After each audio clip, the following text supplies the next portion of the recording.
get you set up. Hi, Kathy. How are you? Okay, sorry. That's okay. There you That go. was me. And put the microphone by your mouth. Oh, that should be okay. How's that? Is that okay?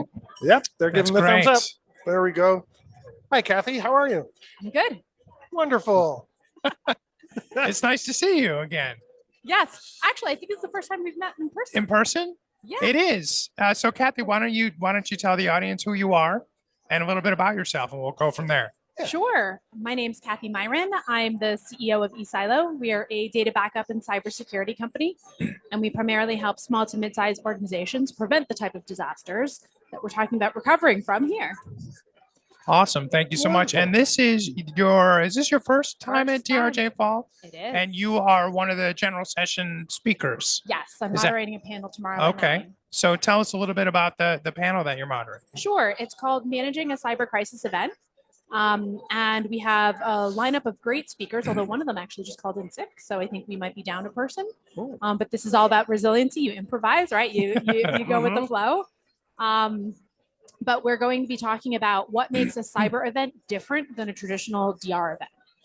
And specifically how for the DR folks or the traditional BC folks in the room, how to get more engaged in these types of events and how to think and drive your organization to plan a little bit differently for cyber incidents because they are so dynamic and fast changing.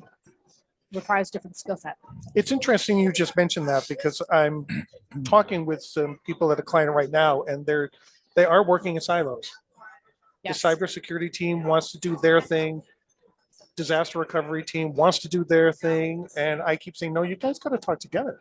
Yeah, it's very easy to kind of put your head down and want to play in the space that you control. Where we really see organizations mature is when there's a lot of collaboration. One of the speakers earlier today had this great chart of enterprise resilience and all the different pillars underneath it and how all that needs to come together. So I'm a huge proponent of all of us being in a risk management function. And so not only BC and DR working together and with cyber, but also with enterprise risk and compliance and some of the other groups in the business as well. Well, how do you go about any advice on bringing those people together? Because in my situation, I'll use myself as the example here. People create their silos and they don't want to hear from you. They know better than anybody else. The organization as a whole is not successful unless every component, every operation, every system, every piece of the puzzle fits together. So I think a lot of times the very traditional thinking of I know better, I think they may be experts in their discipline, their domain, but not necessarily an expert at looking across the organization. How does the organization plan and sustain its capabilities? So sometimes, and a lot of the engagements that we've been involved in, we'll give those recommendations, and there's an upskilling of talent, right? Helping those leaders go to training to be able to understand and look horizontally across the org. In other cases, it sometimes leads to different leadership coming in to drive the right culture. It all depends. That's true. That's interesting. Different leadership sometimes is needed if you really want to take a step forward. And a lot of times too, people get caught up in reporting lines. GR reports up through IT and BC reports in through someone else. And then you've got ERM over here and everything else. And the organizations that I found have been really successful are the ones who focus on mission-based teams. So you think like the military, right? We all have a mission, and regardless of who you report to or who signs off on your performance appraisal, if at the end of the day there's, say, a steering committee or some multidisciplined group of leaders that are helping to ask the right questions, drive the right culture, measure the team for their collective success as opposed to measure the individual for his or her success, that's when you start to see the needle move. I think too often we want to, back to control, we want to manage things we can control. I want to be green on my scorecard for doing all the right things, but you can be green, I can be green, he can be green, and the organization can still fail if we're missing another piece and somebody wasn't at the table. My friend calls that the watermelon approach. Everything has the appearance of green, but it's all red inside when you start peeling it apart. I like that. I'm going to borrow That's that. fantastic. But I think, Cathy, your organization has been an example of that, right? eSilo, when I first met you, focused just on data backup, data recovery. You have expanded what you do, and that's how you and I kind of bumped into the same world, working on a resilience webinar and some other things. So you've not only given that, opinion to your clients that they need to broaden their horizon as the leader of an organization, you've done that internally as well. It's funny that you say that, because when I bought the company in 2018, we were just offsite backup. And while it's great to be niche because everyone understands what you're good at, one of the challenges of that was we were going up against companies that could offer, multidisciplinary kind of approaches. And so for us, it was an opportunity to say, well, we help organizations recover from a lot of bad incidents, right? Recover after ransomware, recover after, failures, weather events, what have you. Let's build a pillar of the team that helps to prevent those scenarios in the first place. And whether that's through assessments or consulting or education, so that has been one of the ways that we've also built resiliency in our own operations. The speaker this morning said it too. If you don't have diversity, then you have one bad event happen and it wipes out your supply chain, or it wipes out some portion of your business, and it's really hard to recover. My whole career, I started at a multinational conglomerate. We had different industry verticals that frankly had nothing to do with one another, but we had commonality at the headquarters function. And it was great because when you had a bad quarter in one sector, other businesses tended to be doing better because, the economy is very cyclical, and it all sort of averaged out in the end. So we talked about acquiring companies in our first hour. So you now being in year 5 of acquiring eSilo, what has been the biggest surprise for you pre-acquisition to now 5 years later, looking back? What's the one thing that if you told 2018 Cathy that you'd probably be like, oh, I don't know if I believe you? I will say that owning a business, no matter what kind of business, is always a humbling experience. You think you know so much about X, Y, or Z, and then you get in there and you put the shoes on, you realize, whoa, there's a whole lot that I didn't really understand, or maybe that I took for granted, that there was a team or a person in my last company that did all of this, and now all of that falls on your shoulders. So I think that's one. The second thing I would say is who, not how. When you're in a large corporate environment, you're always encouraged to be the subject matter expert, right? So you got to learn how to do this or that. When you're running a company, it doesn't matter if you know how, because you don't have enough time to do all the roles, and you don't want to be doing all of those roles.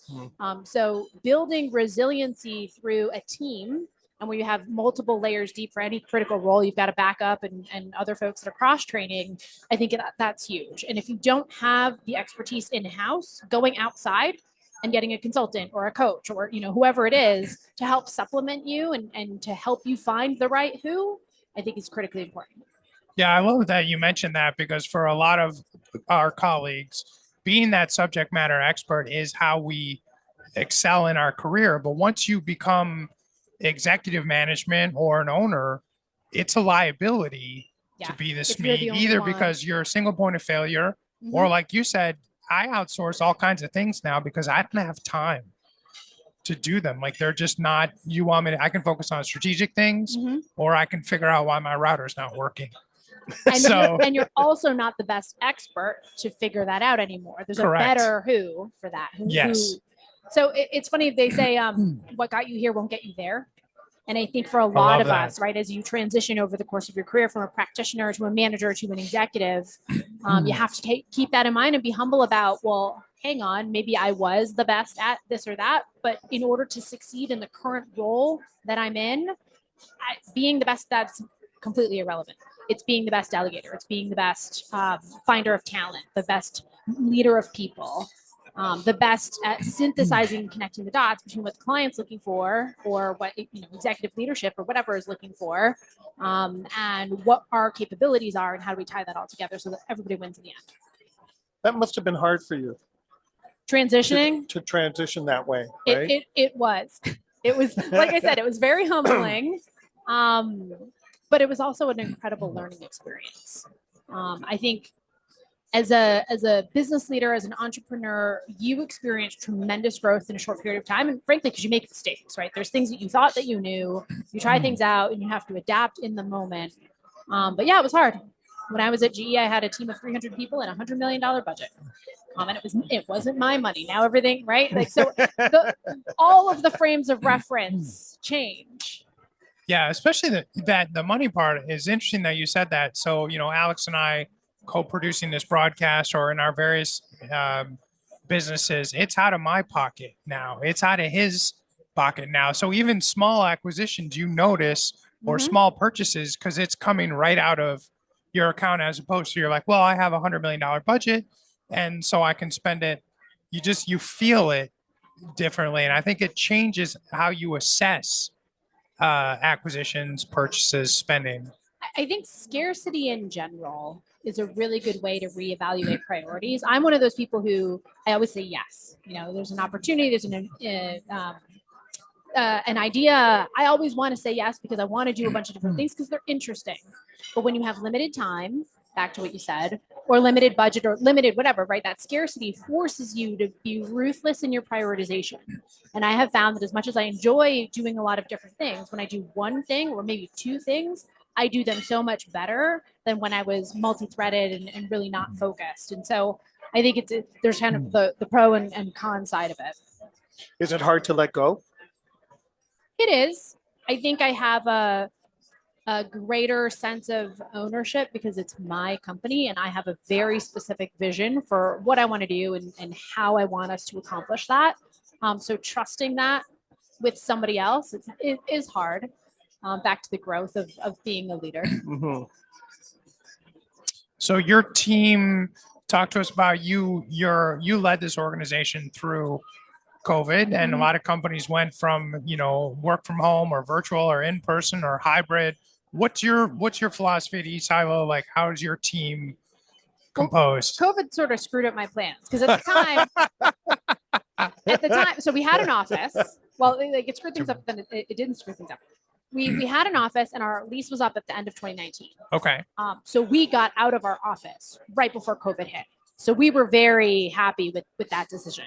And then at the time for recruiting, hey, we're fully remote. We don't require you to be in the office. This is the benefits of working for a small company. We're flexible, all this stuff. And then everybody did it. So that kind of took away our competitive advantage.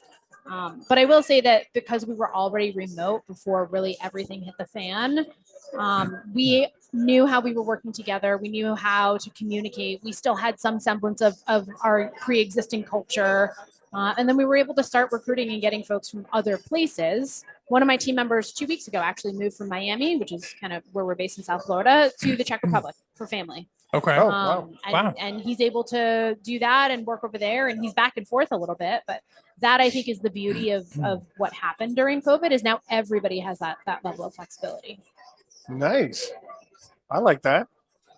I wonder if Are you moving to the Czech Republic? No, I'm going to keep you on Eastern time. Go back to England. You can go back to, as long as you work there. Eastern Standard. I'm happy. Yes. You'd be wherever in the world you'd like. Yeah. As long as I stay in the same time zone. Yeah. As long as you wake up at 3 a.m. As long as you're answer my available emails. when James needs you to be. Exactly. No, That's but really that how it is, that is we talk to more people who work in global organizations. How do you set standard hours when my 8 a.m. is your 2 p.m. is your 4 in the morning? We talk with Heidi a little bit about having boundaries and work-life balance. And it is amazing and fantastic that people can work from wherever. My people I work with, do you have internet is really all I care about. Yeah. But then how do you collaborate effectively is something that I think a lot of organizations haven't quite figured out yet. And I was speaking to another attendee about this morning where he was saying that no matter, during COVID, his company had a policy, you could work wherever you wanted, but they all have to work on Eastern time. And now he's West Coast.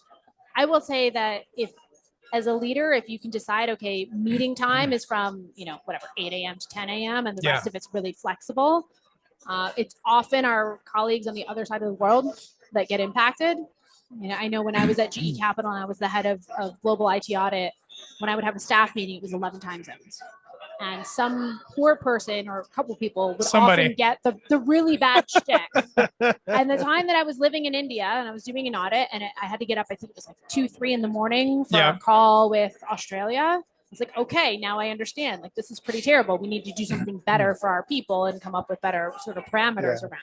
whether that's recording calls or, whatever it is. Absolutely. So, Cathy, what time are you on stage tomorrow? 9:10 tomorrow morning. Not 9 a.m., but 9:10. Yes. Okay. Hey, I'm going by the agenda. Awesome. And if people want to learn more about you or eSilo, what's the best way for them to Yep. contact you? The best is through LinkedIn. So if you want to go to CathyMiron.com, Cathy with a C, Myron with an I, that'll short link you straight to my LinkedIn.